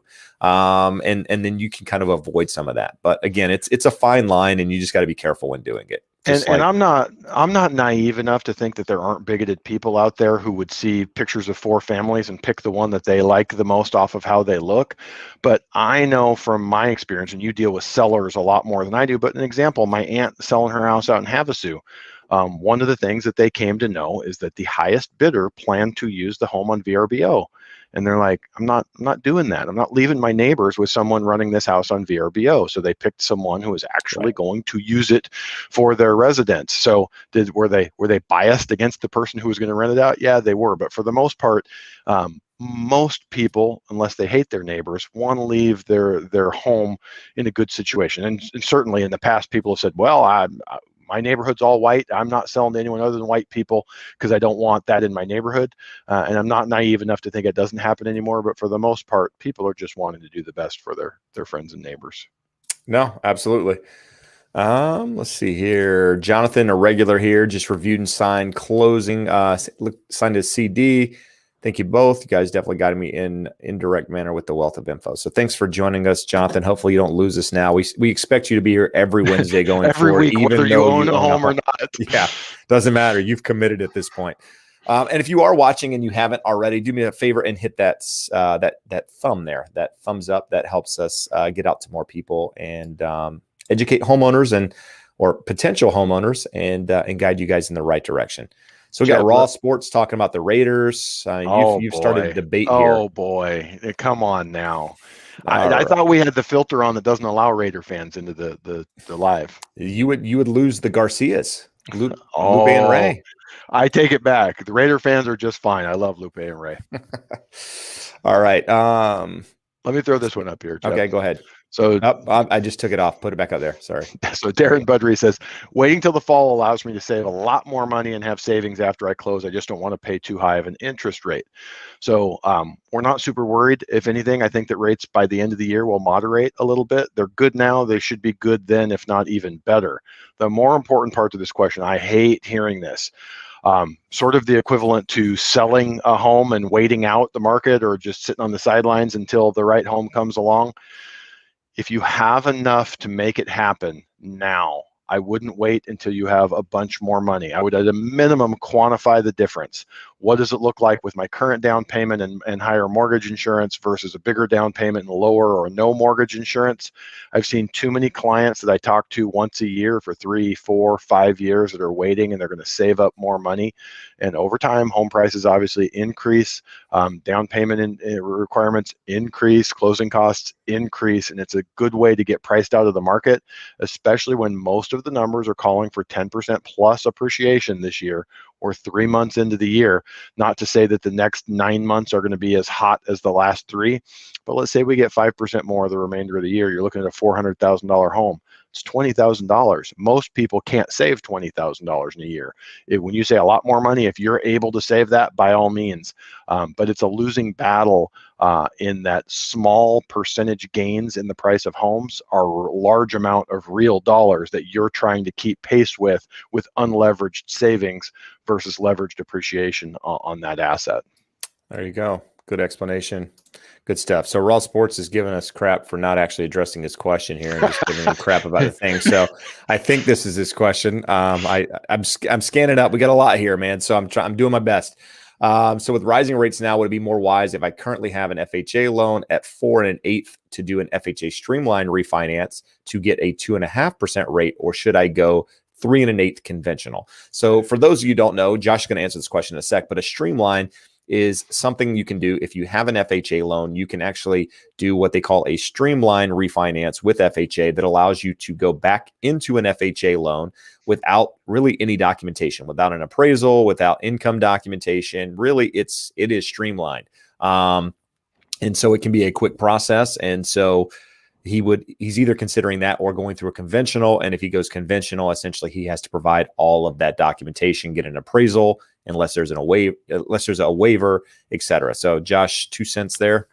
As we all know, numbers never lie. So you got to pencil these out side by side. The things that we do know here, an FHA loan 2.5 is going to continue to have mortgage insurance at 0.85%. So you're really at 3.35%. So other things being equal, 3.35 versus 3.125, you're better off with that conventional loan. But we're not looking at both options side by side right now, so we don't know that they're equal. Jeb mentioned there's no appraisal, so it's a $500-ish savings on the FHA streamline. The fees on the streamline are also usually about $500 cheaper. So it's probably at least $1,000 difference between the two of those. So I still, if it were $1,000 difference, if we were looking at the numbers, I would lean towards the conventional and getting rid of the mortgage insurance. But the best way to do it is to get a side-by-side breakdown of exactly what the closing costs are, what the prepaids are, what the total payment is. You're going to have a lower payment with that conventional loan. Right. And at some point now, I mean, I'm assuming because of 4 1/8, his loan isn't that old, but at some point, back in the day, PMI wasn't permanent on your loan. So if you had a loan prior to 2012, what was it, Josh? 2012? It was about that timeline. Yeah. But the thing that people don't remember, it wasn't, hey, I get my loan down to 78% of the value of the home. It was pay it down to 78% Right. of the original loan balance. So very few people ever got to that point on an FHA. I don't know that I ever saw an FHA loan come to me that was old enough that it no longer had mortgage insurance on it.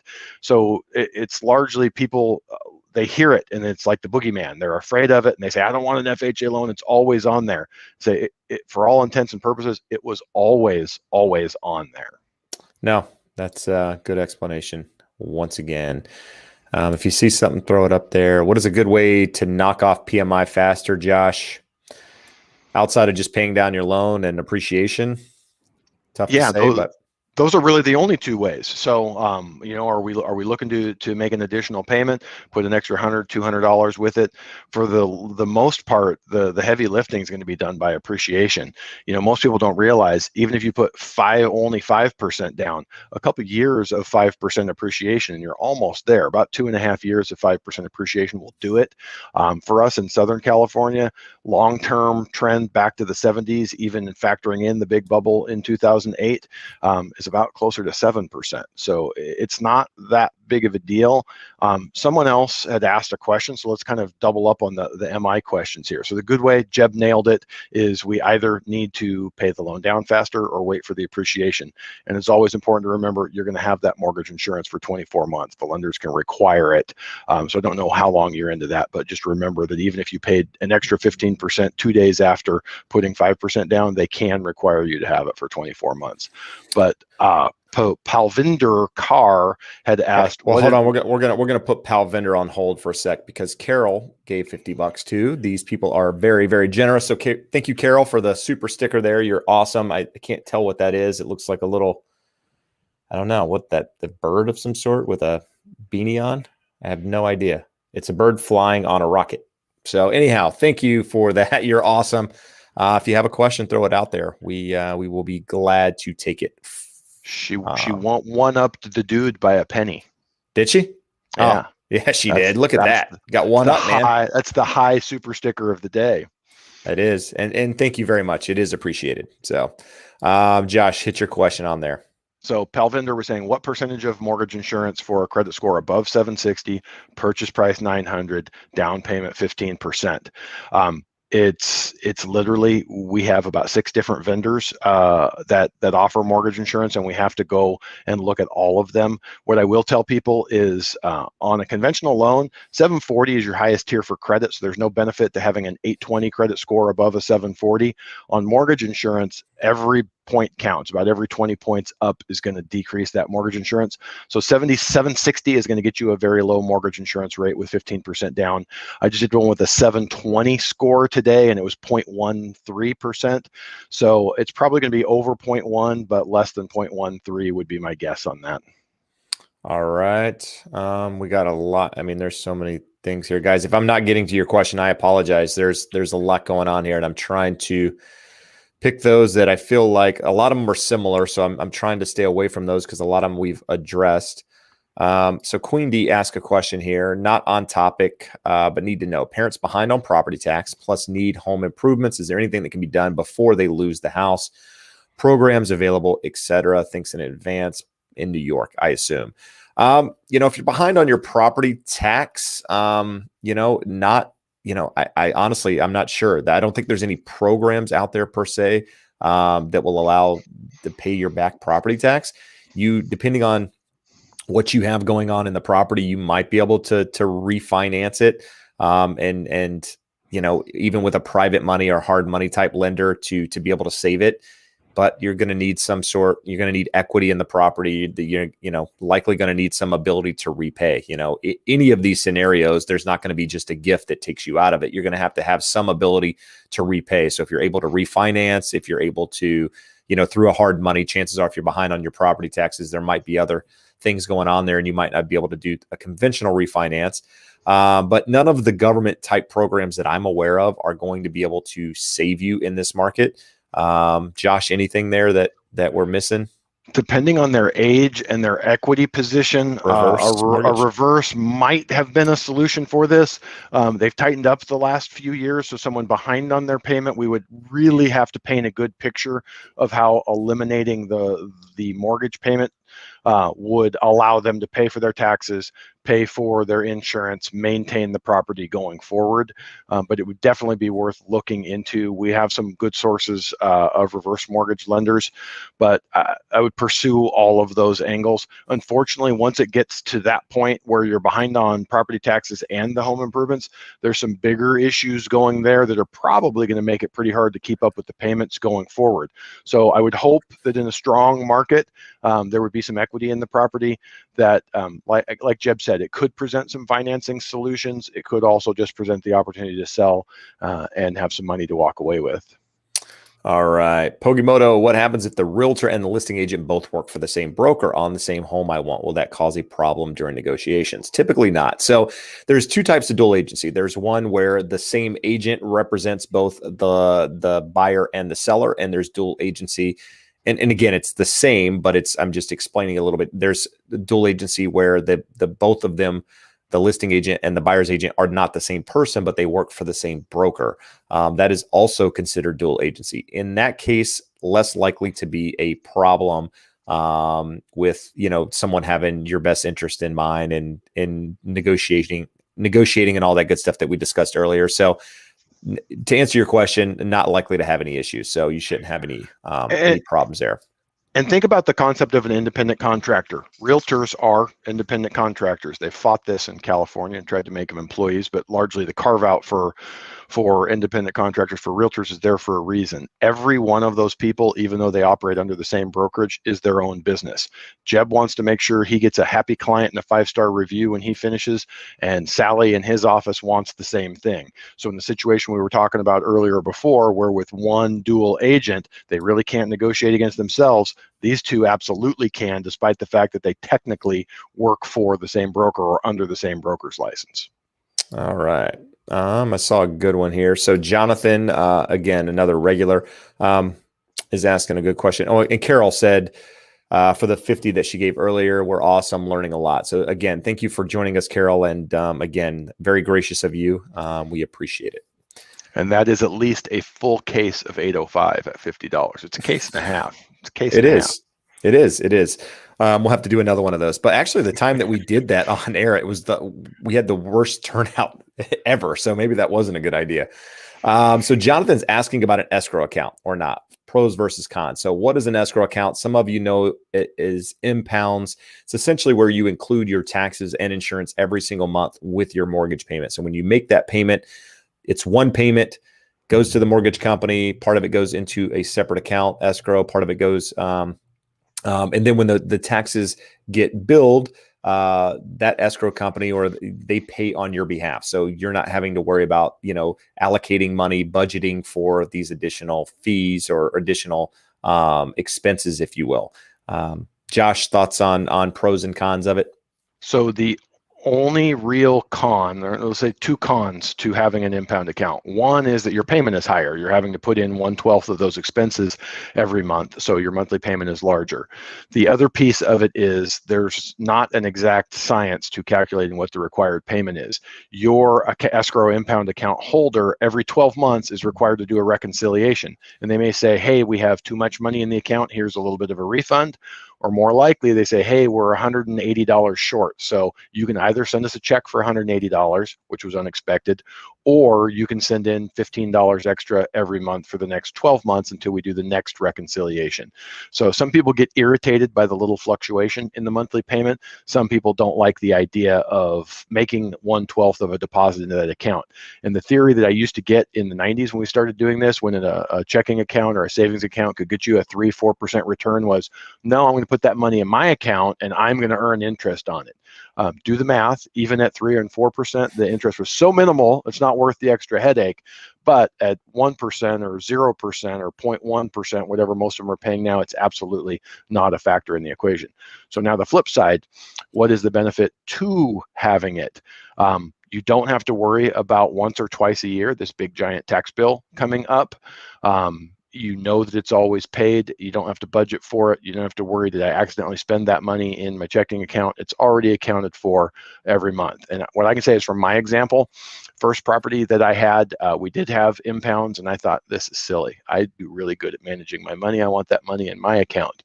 And after about the third go around of writing a big check for property taxes when we bought our new house, I said, I've had enough of this. I will be happy to have an impound. And we actually called the lender and said, how big of a check do I need to write for you guys to establish the impound account so I don't have to write any more big checks? So it's largely personal preference, but the pros and cons, that's essentially what they amount to. But what if I wanted to take that money and not put it in an account to earn money, but buy Bitcoin? And Bitcoin doubles, Josh, and my property taxes double. Well, it's a very volatile asset. It could also halve by the time your property taxes Oh, come no, due. Bitcoin never goes down. You stop it. Yeah. Look at the chart. Numbers never lie, Jeb. Numbers never lie. All right. So let's see here. I did see a question about real estate that I was going to address here. Hold on, Joey Crack. We're going to stick. I want him to change this Bronco. The Bronco for some reason is triggering me tonight. What had you rather him change it to? Let's put a Seahawk up there. Can we get some Seahawk gloves? It's way cooler looking than this angry pony there. But anyways, it's a very good question. How is the PMI set? Is it based on down payment, credit score, hoping to have mine fall under 1% based on my models? It's all of those things and a couple more. So in terms of down payment, it's at 3% is more expensive than 5%, is more expensive than 10, than 15, and obviously at 20, you don't need it. The credit score, every tier that the credit score goes up is better. Another factor that can come into play is how many employed borrowers are on the loan. So a mortgage insurance company sees a single borrower as a single potential point of failure. If you lose your job, you're more likely to default on your mortgage than a husband and wife with both making an income. One of those income goes away, you still have something.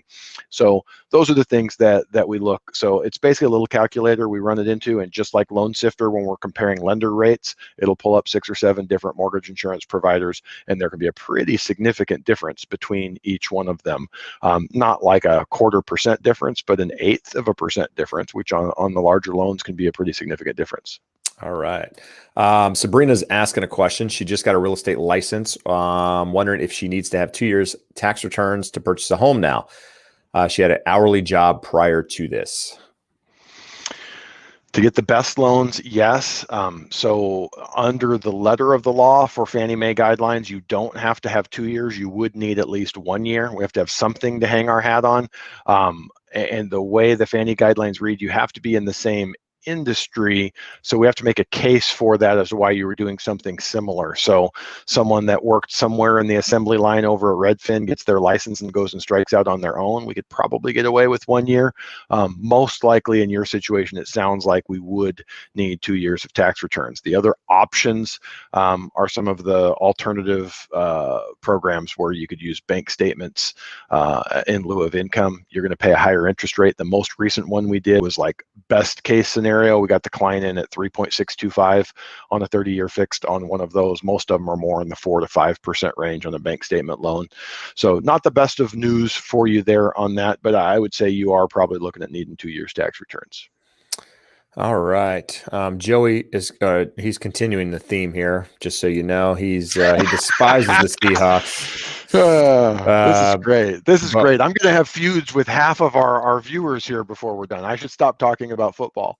All right. So there was a good question here. So do you guys see any issues next year with property taxes when it is increased due to the increased home values? How will it affect the housing market? So I see a lot of videos circling around this right now in areas like Texas and all these other markets. Here in California, not going to be an issue. We have Prop 13, which, basically eliminates these crazy jumps in property taxes based on what values are happening in areas. So if I bought my house at $500,000 and it's now worth $1 million, and you buy the house next door for $1 million, that doesn't affect my property taxes. In other areas of the country, I do know that, property taxes are a lot higher than they are here in California, 2 and 3% in some cases. And when the market adjusts, so do people's property taxes. So could it cause an issue? Sure, it could cause an issue, but these are things that buyers should be considering when purchasing these homes to start with, right? I mean, there should be an idea that you're buying a house at this price. This is what your property taxes could or should be. So could it be an issue? Absolutely. I don't know how it's all going to play out because all of these states do things differently in how they calculate property taxes when they adjust them. Some don't adjust every year. Some adjust every couple of years. And it could be a shock for some people out there. Absolutely. So anything on that, Josh? Yeah, I would say think in terms of this. How would it affect the housing market? It only affects the housing market if people start losing their homes. Now, let's say your home at the beginning of the year is worth $300,000 and it goes up, to $400,000 over the course of a year. Your property taxes just spike 33%. You're like, oh my goodness, I can't make this payment. Your house just went up $100,000. Your worst case is I have to sell, I have to bail out. It's the same craziness that we see in these YouTube videos. Crisis coming when these homes get to the end of forbearance. If you started forbearance on the first day they offered it and ran it all the way to the end of this year, you have more in appreciation over that time frame than you got behind in the mortgage payments. No one is in a worse situation. That is not going to lead to a single default unless you had a cranky, crazy old man sitting there saying, no, they can't take my home. Right. Yeah. And somebody just mentioned that again too, about the case in Riverside. I guess I need to read that. Figure out what happened here. I got a good one, Jeb. Let's go with Winston. Winston beat us to the punch. All right. So Winston been pre-approved for 340 since January 16th. Can't get my offer accepted in Atlanta. Do you think I take a pause or continue looking? I would encourage you to continue looking, only because I think home prices are likely going to continue rising for the foreseeable future. I would love to tell the buyers that I'm working with, hey, sit on the sidelines, wait, a couple of months and prices are going to go down. I wish that were the case as an agent, because it would mean a lot of things, and it would be an easier sell in many ways, but I don't think that's going to be the case. I think you're likely going to see homes continuing to rise for some time. So, unless you think waiting out is going to give you the ability to purchase at a lesser price, and then maybe consider it. But I mean, if you're working with a professional in your market, they should be able to give you a little bit of insight as to what's happening. I don't know Metro Atlanta well enough to really guide you, but I do know it's a hot market, because I know some agents selling in that market and things are moving quickly. So if it's similar to California, chances are, prices are going to continue to rise for some time. So Jeb, here, I'll go with this. One of my favorite Beastie Boys songs, it's the Beastie Boys with Santi Gold. It's called Don't Play No Game That I Can't Win. Well, the flip side of that here is that if you don't play the game, you cannot win. So if you step aside, you're never going to win an offer. So there's no guarantee that you're going to win any bidding situation if you step out there. So I certainly understand someone wanting to step away and go, I'm just done. I don't want to do this. But at the same time, you are assuring you will not get a property. And I can assure you that home prices are going to continue going up for the foreseeable future. So unless you're comfortable buying in later at a higher price point when there's less competition, I would try to tough it out. And I don't say that lightly, because we talk to enough of you guys here every week that it sucks. The current market sucks for everyone. Buyers, everyone but sellers. We keep saying that, everyone but sellers. And if the sellers are buying, it sucks for them too in many cases. So yeah. On a separate note, if you haven't hit that like button, do that. I hate asking that, guys. I really do, but it does help us out and helps more people see it. So I appreciate it when you do that. Let's see if the question you were going to pick was the one that I think you're going to pick. So go for it. Hit it. No, it was not, but let's go to this one. I like this one too. I figured you did. So regular viewer here asking, Sani-san, currently working with Fairway. So Fairway is a mortgage company. How can I check rates with a broker without running my credit again? Would the credit score letter be enough to get a quote from a broker? So Fairway is a unique case for me of lenders that I don't like, in the sense that there are really good things about them. We have a client here from the channel that we're helping that had started with Fairway. Fairway did some really good things for them in the year that they were working with them, monitored their credit, gave them some advice on how to bring their credit scores up. But at the end of the day, it didn't matter. Their rate was 0.5% higher than ours, and the closing costs were $2,000 higher. So when I say, I know I have friends that work at Fairway, and I don't have this conversation with them, but they're good. They're experts. So we talk about, is it most important to work with an expert? Yes. What I will say is their conventional loan product is priced much more competitively than their FHA or VA. So if you're on a conventional loan, you probably will get better terms with a broker, but it's not going to be nearly as dramatic as the FHA and VA stuff.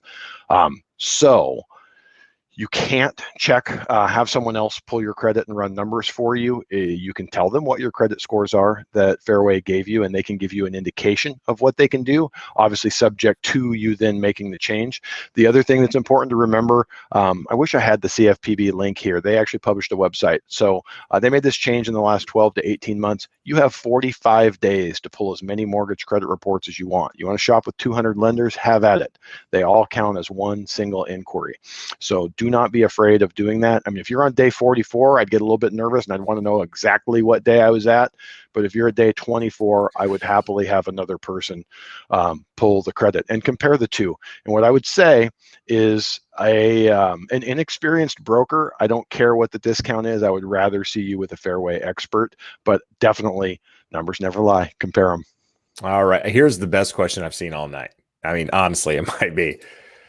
I don't want to move. This is from Pure Michigan. His neighbor is better than his wife. What should he do? No, I don't know if this is a good question. His wife could happen to be another beautiful lady, and this could be causing problems with his wife. Yeah, we're not going to go there. So I just thought it was, yeah. So Jennifer, hold on. All right, all right, you went past my question. This is a good one, and that is a nice house cat there. He looks angry though. So Sonny says, I will be ready to purchase a house in June. I have over $30,000 saved for down payment. Will this be enough, or are people still putting down higher amounts? Absolutely putting down higher amounts, but it depends on where you're at. If you're in a $300,000 market, that's a 10% down payment. We answered this question just a little bit ago. The market is going up faster than you can save.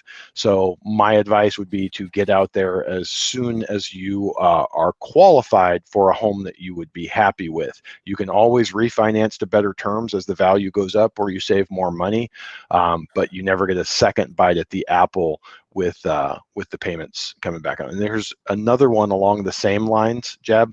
Should I put 10% down on a $500,000 home now and buy, or wait 12 months and put 20% down and play the interest rate? What if you put 10% down now, the market appreciated 10% and you got 20% in 12 months? Because that sounds crazy, to save it. But that's what's happening in this market. I mean, things are moving that quickly. Jennifer had a good question here. If a buyer can't get finance and backs out after inspection, after inspections are complete, who is responsible for those costs? So the buyer is going to be responsible for any inspections they do, always. If they order an appraisal, they're responsible for that appraisal. They're responsible for the inspections. Even in the case where, a seller might have a contingency in place to find a replacement property, and that buyer goes all the way through the loan process. They get a home inspection, they get an appraisal completed, they do all of that, and that seller decides that they either can't find a property, or the buyer gets tired of waiting and decides to back out. That's unfortunately a cost that the buyer has incurred, and the seller is not responsible for it. So I'm assuming, I'm not sure which side of that you're on, but if you're on the buyer side, then you'd be responsible. If you're on the seller side, nothing to worry about. Josh, see something else? Throw it up there. Oscar gave us $1.99. Thank you, sir. Best place to live in SoCal to look fourplex. Not named LA. Look for a duplex. Yeah. You stole my answer, Jeb. I don't appreciate that.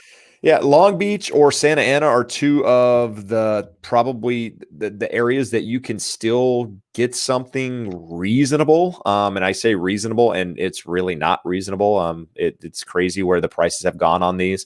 It's really hard for these things to cash flow these days unless you plan on living in one side and renting out the other. Then you can probably make it work. But if you're buying from a pure investment standpoint, it's hard to get these deals to cash flow just because of where the prices have gone on some of these. But I would say areas of Long Beach have some good opportunities. There were areas in West Side, Costa Mesa, here in Orange County for a long time that were really good opportunities. Areas in Santa Ana that were good opportunities. Unfortunately, a lot of people have jumped on that investment bandwagon and driven these prices up to levels that they're no longer quite as affordable. So it's tough to find them out there, but they are out there. Just know there are a lot of people competing against you trying to find them. We got Mr. Kyle here saying, "What's up, fellas? Thanks, sir, for joining us." I'm actually going live with Kyle tomorrow night on his channel. Actually, it's not night. It's in the middle of the afternoon here in California. It's at 2:30. So if you guys are at work and you're bored or you just want something to do to pass the afternoon and on the West Coast, come join us. And if you're on the East Coast, skip dinner and come and join us. The $24 million question, though, is Kyle going to play guitar while you guys are talking?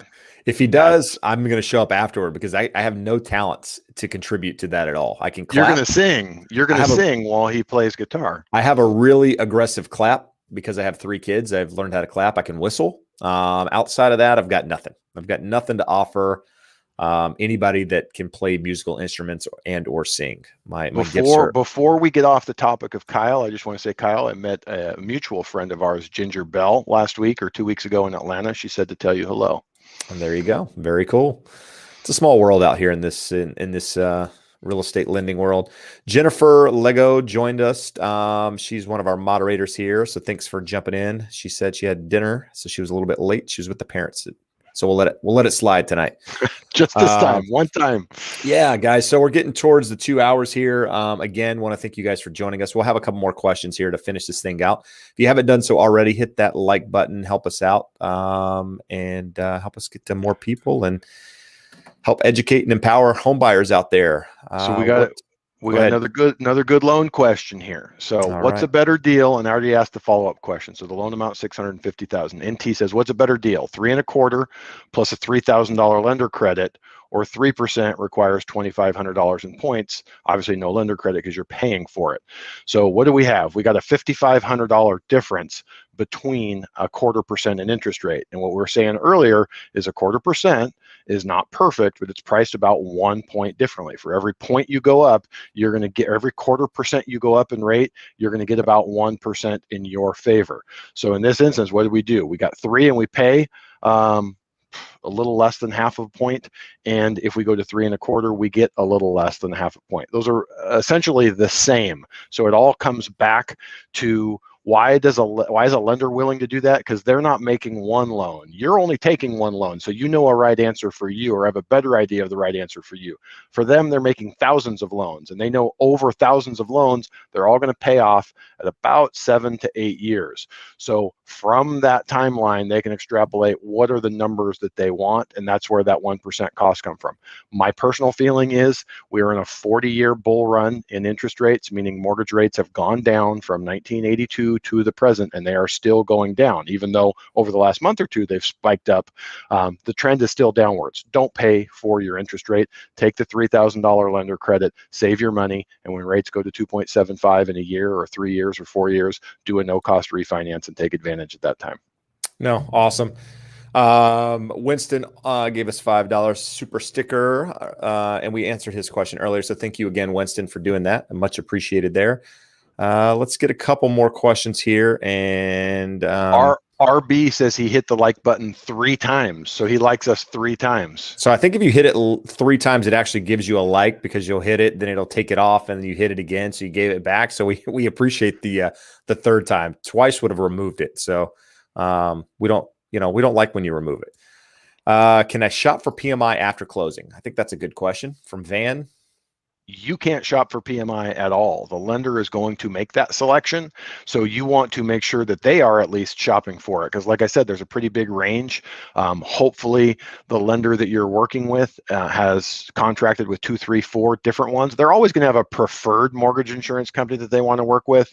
But I would just ask, say, hey, can you show me the quote that you guys pulled and what the difference is and why we selected going with this. But after the fact, you cannot, but you definitely can't during the process. Jeb, I want to throw this one up here. This is a realtor question, but I want you to answer it. TKB, no advice for buyers on sellers not leaving the house after closing. This shouldn't be a problem. Why don't you tell them why this should never be a problem? Well, he mentioned this earlier in the same reference to the gentleman earlier, where they asked about the story, I guess this happened in Riverside, California. I have not read this. I'm going to read it this evening just to figure out exactly what happened. But it sounds like somebody closed on a property. There was someone in the property, and now they won't leave. So there's new owners of a property. There's someone in there. They can't get them out. So as I mentioned in this case earlier, if you're buying an investment property and a tenant has a lease agreement, or there's a tenant in a property, in which case you should be disclosed, that could be an issue where you can't get the person out because of, moratoriums in place and all of this other stuff going on. If there's a homeowner that won't leave the property after you've purchased it for whatever reason, that there's a broker needs to get involved here, because I don't know how you go about doing this, to be completely transparent, other than filing something with the court and going through the process, or just going in there and dragging their ass out to the front lawn, which is the strategy that I would take. But it's a difficult question. I mean, there's not really a clear way to answer this. If there's somebody in there that won't leave, you can call the police. The police can maybe try to do something about it. In which case they say that they have the right to be there and they can somehow try to prove that, then you're going to have to go through the court system and probably try to do some,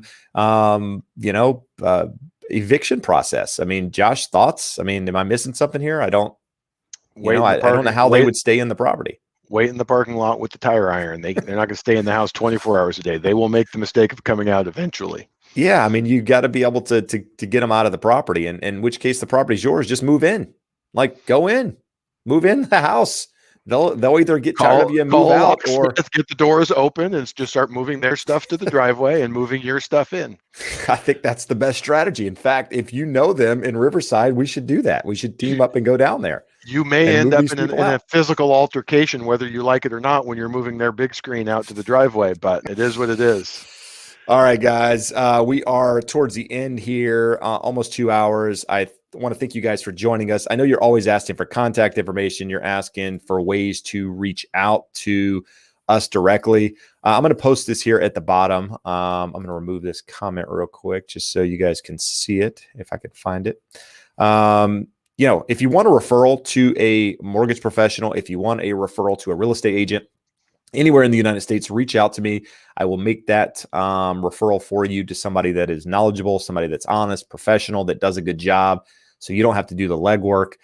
If you're looking for a lender here in California, Josh is a really good fit for you. So I'll throw Josh's information up here. Let's see here. Let me just take that off and throw Josh's info up. You can reach out to him directly. There's his email address. And if you don't have his email, don't want to contact him directly, you can always reach out to me and I'll make that connection for you.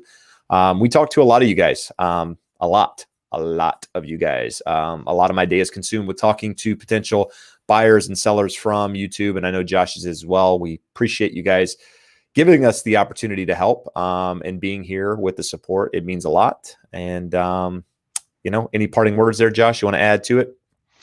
No, the same thing I always like to say. It is important to work with experts. People worry about the channel, like, do I work with a Keller Williams agent or a Century 21 agent, or do I work with an independent, or do I work with a bank or a credit union? All those things are important and can change the transaction slightly, but make sure you find an expert. We love referring people out. If you have friends, family, unfortunately, somebody's gonna be a little bit biased. They had a good experience with someone, or they have someone they really like. Had a client here that just found out today from their realtor that they went with their girlfriend's cousin's lender because they wanted to make their girlfriend happy, and they almost lost the house because the lender forgot to order the appraisal. So you think we're kidding, but it's like 80-20 is not safe enough to say for our industry. 80% of people on the real estate or the mortgage side are not good choices for you. The good news is there's enough realtors and enough lenders that if you get someone in the top 20%, you should be in good hands. Better yet, get someone in the top 20% of that 20%, a top 4 or 5% realtor or lender. It will make your life easier. So interview a few people, talk to a few people, and if you don't feel one really gets and understands you and knows their shit, move on. There you go. Want to give a shout out to Tony just for coming in with the last minute super sticker there. You very much appreciated there. If you haven't done so, again, like this, share this, join us next Wednesday. We'll be back. And as I mentioned earlier, I will be on Kyle from Win the House You Love live stream tomorrow at 2:30 Eastern or 2:30 Pacific. So 5:30 Eastern time. If you want to join us there, I will not be singing. But we do appreciate you taking the time to watch, for being here, for the support. We'll see you again next week. Have a great day. Bye-bye.